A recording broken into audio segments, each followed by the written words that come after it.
Ko te kaipō ahuriri, te kai whakahaere o tēnei o ngā taupuni e tuana ki muri nei i whakatūngia e ia ina te kaumārima marama ki muri mo te hunga kāinga kore ki roto i te rohe nei o te Manawatu.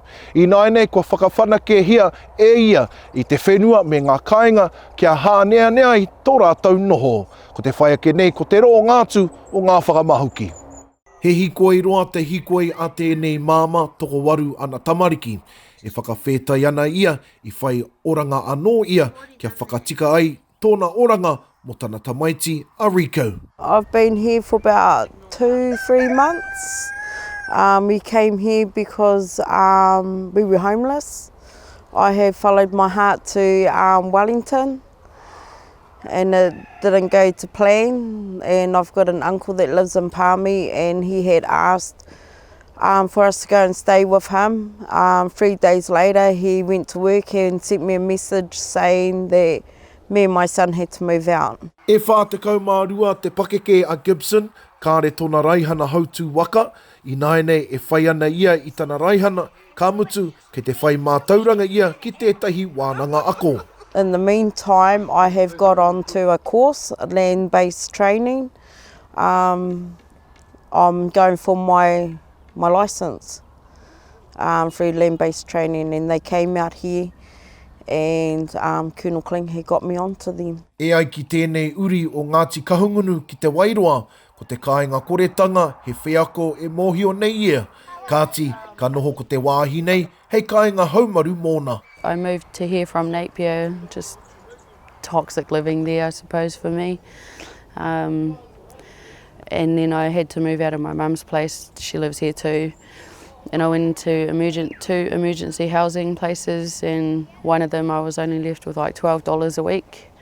And yeah, so I seen everything all over Facebook about this place, so I just kind of reached out and yeah.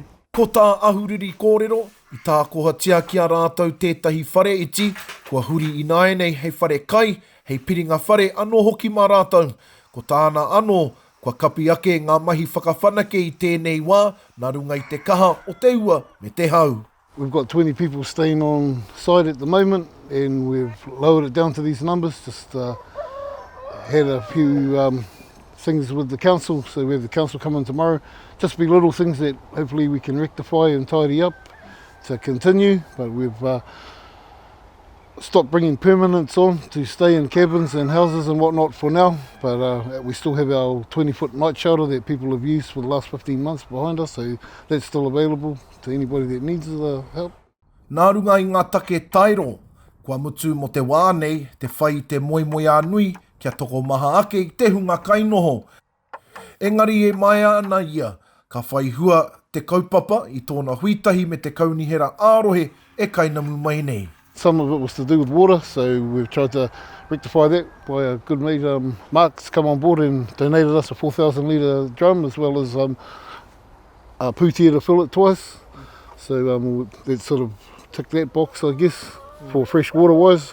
We have running water on site, but it's not drinking water, you know, it's okay to clean in. The first night we came out here, they welcomed us with open arms. No one judged us.